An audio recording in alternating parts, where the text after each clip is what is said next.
Record.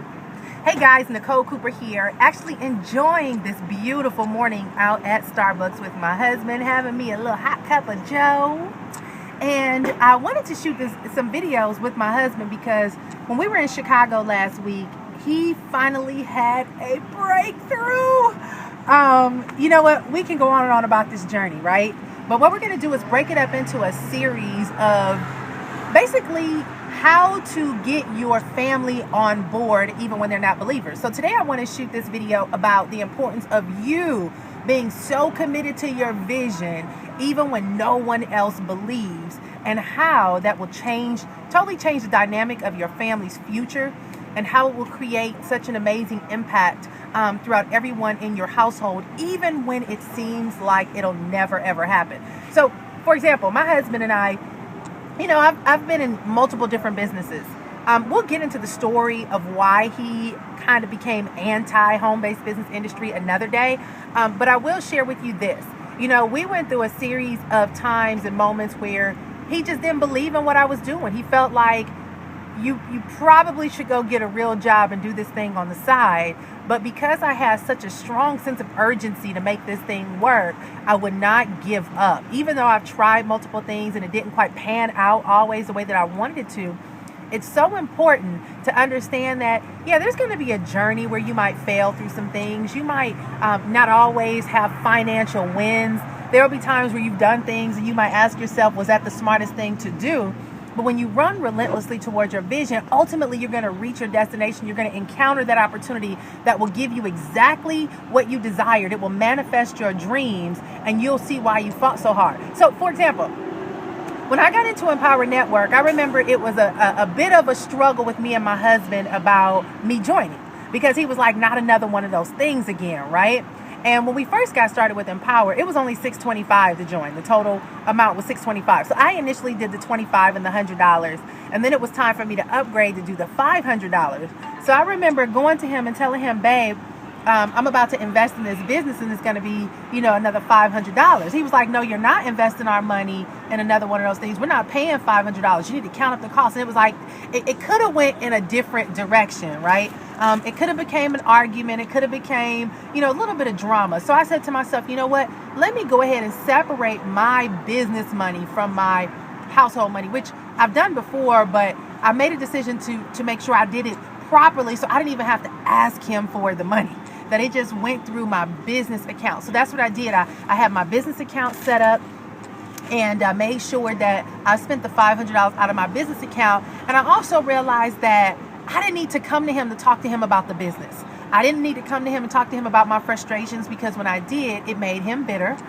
It made him be opposed to the business as opposed to supporting the business, because he's a protector. He wanted to protect me and prevent me from getting hurt again. So I had to segregate my business and just stop talking to him about my business. I stopped trying to get him to understand it. I stopped trying to convince him to be involved. And slowly but surely, he began to watch what I was doing. He began to listen to my calls. He began to give me input. When I would get off the calls, he would come back and say, you know what, Nick, you should have did it this way, or you shouldn't have said that, or you should have said this. He would start giving his input. Then he started attending the events, not as a participant, but as a watcher. He was an observer. He came to the events. He observed the team interaction. He came to keep the kids, but he really wanted to see what was going on. Until the third event, he finally participated in the event, and now he's a changed man. But I want him to kind of share with you guys why you can't give up, even when they don't believe in the dream that you have, and the importance of you sticking things out until you get results, because how it will totally just transform their life. So, babe, you're on the other end of this camera. You're listening to me. Why don't you just tell them, what is your input on that? Because you remember this whole process, this whole journey, when it was a bitter battle over $500 coming out of the household money, until where we are today. Why would you say it's important for people to continue to pursue their goals, even if the spouse doesn't understand, without fighting with the spouse? Like, what would be your recommendation? My recommendation is simple. It's like I said, we can go on, and we'll do a series of talks about this. But what you said was key. I think for me, it had to boil down to I didn't want to see, you know, the money that I've worked hard for. I didn't want to see that get put into something that I didn't believe in. I think that was the bottom line, you know. But for the spouse that's in it who really believes in this business, I think what you said is key was, you know, you got to do some separation. You know, it has to be some separation to where, you know, your business says one thing and your household says another thing. You know, however that looks to you, that's how that looks to you. But it has to be some separation to where the husband feels like the harder money that he's going out there to make, he's grinding, he's busting his butt. You know, he sees you at home. You know what I mean? And so you can say how you want to say it.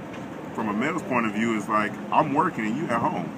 You know? And so why is the money that I bring in getting put into something where you sitting at home?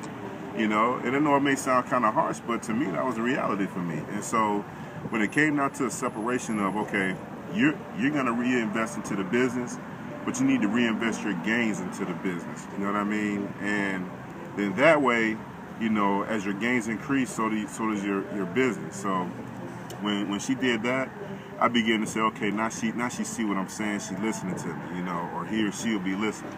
You know, we're a little bit more open at that point because it's not tapping into the household. So I'm, you know, just candidly speaking here, you know, your husband is probably fine with it, or your spouse is probably fine with it, but they just want to know that it's not taken away from something that we're working hard towards, or working hard towards clearing up. So your husband just don't want to, you know, feel like or spouse don't want to feel like it's all going to nothing. You know, and I don't blame them for feeling that way because at that point, they just don't understand. They're concerned about the household. I understand you got big dreams, visions, and all that kind of stuff, but we need to make sure that we eat. And because I don't know anything about this business, then it looks like it's nothing to me. It looks like a weird thing, or it's just another one of those things that you're getting caught up in. You know, especially if you're like my wife, when you done been around the barn like 5, 6, 7 times. You done been in every other business that done popped up. You like, man, this is just another one of them type of things. You know, but it was just me, you know, going, okay, we got some separation here, so that's a starting point, you know, and every starting point is going to look different to the individual. So that's my house, so I don't know what yours will look like, but there does need to be some separation. So, all right, ladies and gents, so that's here's video number 1. How to get them to be on board even when they're not on board, and some of the key things that you need to do. So I got to wrap this video up, but key number 1 is when you're trying to